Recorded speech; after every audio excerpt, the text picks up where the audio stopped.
Alright, Yonan here, and welcome back to the channel. Today I'm going to take a look at the Sitivien ST149 for folks who are on a budget. Let's jump right into this sucker. So, specs on this knife, we have a 14C28N drop point flat ground blade that has satin here on the main grind and some light stone washing on the rest of the blade. Nice top swage, so it kind of gives the knife a good look. We've got full stainless steel liners in a semi-clamshell design, and I'll explain what that means a little later in my review. It does have dual ball bearings. They are steel caged ball bearings. We've got some really nice black burlap micarta scales on this knife, and they feel way nicer than you would think. And it also has an arrow clip, kind of a copycat or a knockoff, if you want to call that, of a Benchmade 3-hole clip that is not reversible, so there is no lefty love on this knife.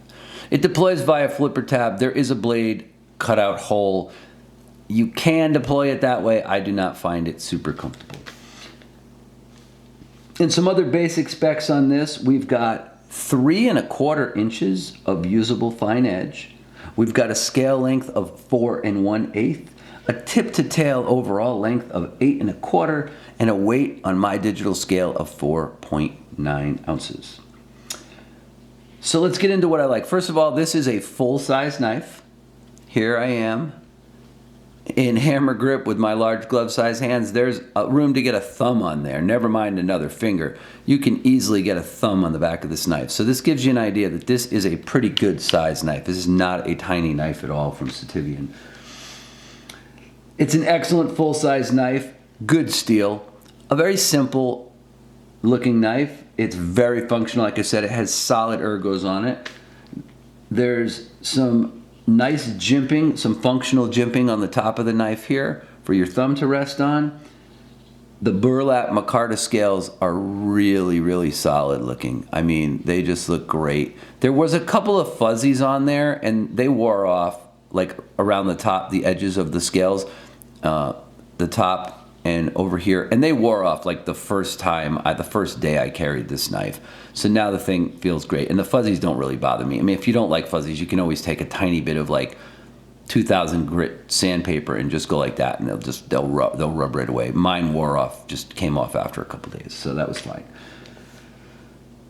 Again, good jimping on the spine, has a clamshell design. So what that means is, except for the pivot.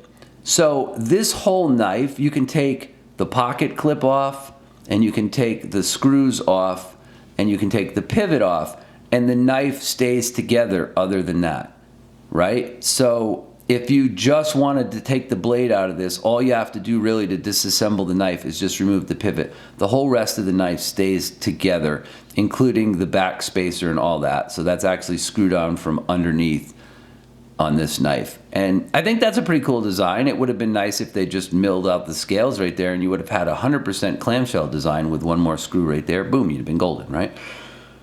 But anyway, I digress. A really cool design, good knife. It's a liner lock. It has solid lockup. There's no blade lash or anything like that, and it definitely is pretty well machined. So the big part about this, since it's a budget knife, is how does it cut? Great. It works fantastic.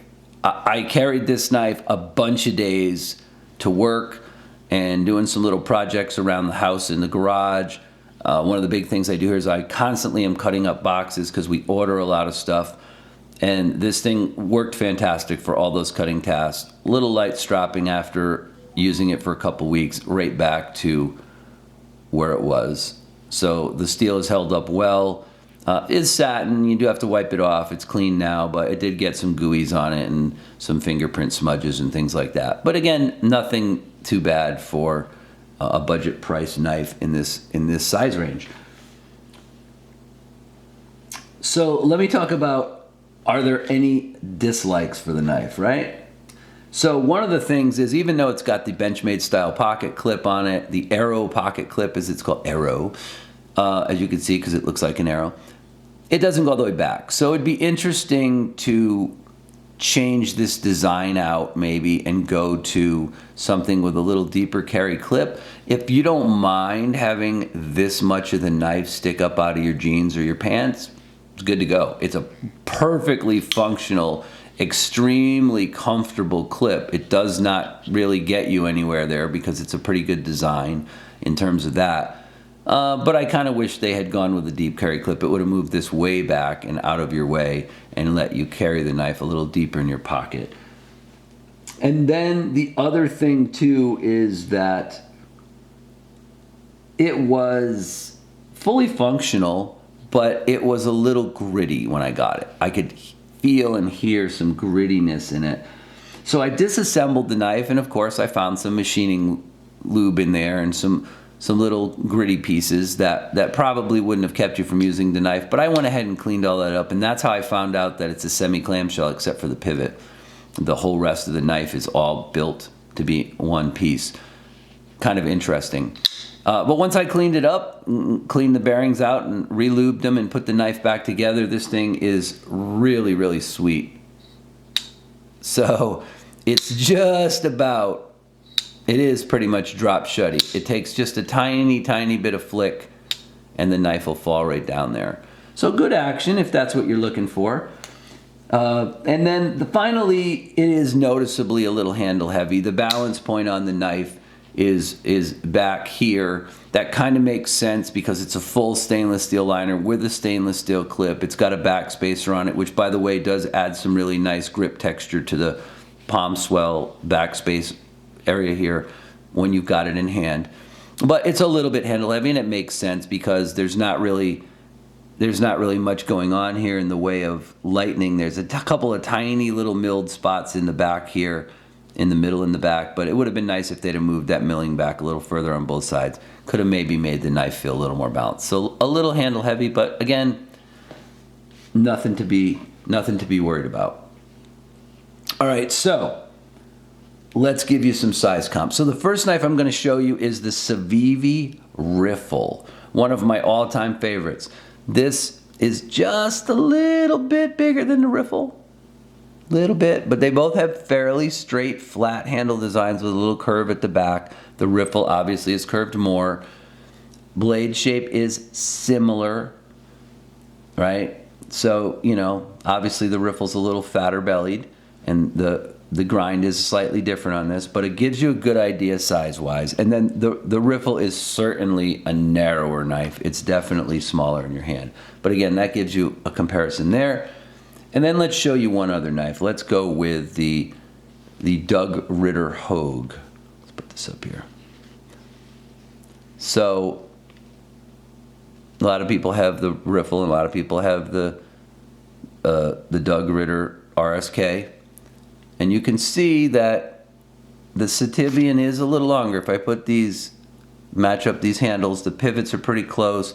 The Sitivien has a little bit longer blade than the Ritter, and they are actually very similar in thickness. It's gonna feel really good in your hands. It's got a concave, sort of textured or rounded type of grip on it, which I think a lot of people will like. It's not square. And they did a really nice job with all the tapering around the edges. So very comparable size-wise in terms of overall size and feel, weight, etc. to the Ritter Hogue. All right, so let me summarize for you real quick. This is a $34 and some change knife on Amazon. There is occasionally coupons for it to save $5 or 5%, I think it is. Before the occasional coupon, you're talking $35, $34.99. This is a win. If you're a budget-minded buyer and you're looking for a full-size knife with good steel and easy-to-use ergonomics that you can take out there and use every day, it's good to go. Again, it doesn't have a deep carry pocket clip, but it has a solid, usable pocket clip, which I really like. Easy to put in and out of, get your hand in and out of a pocket when you're carrying it. It's a full-sized user with 14C28 and good ergos. So again, that's a win. I, myself, am glad I bought this knife, for sure. And I would recommend this knife to anybody looking for a full-sized budget knife in 14C with a good cutting edge and good ergonomics. All right, then, folks, that's all I got for you today. I hope you've enjoyed the video. Thanks for watching as always, and stay sharp.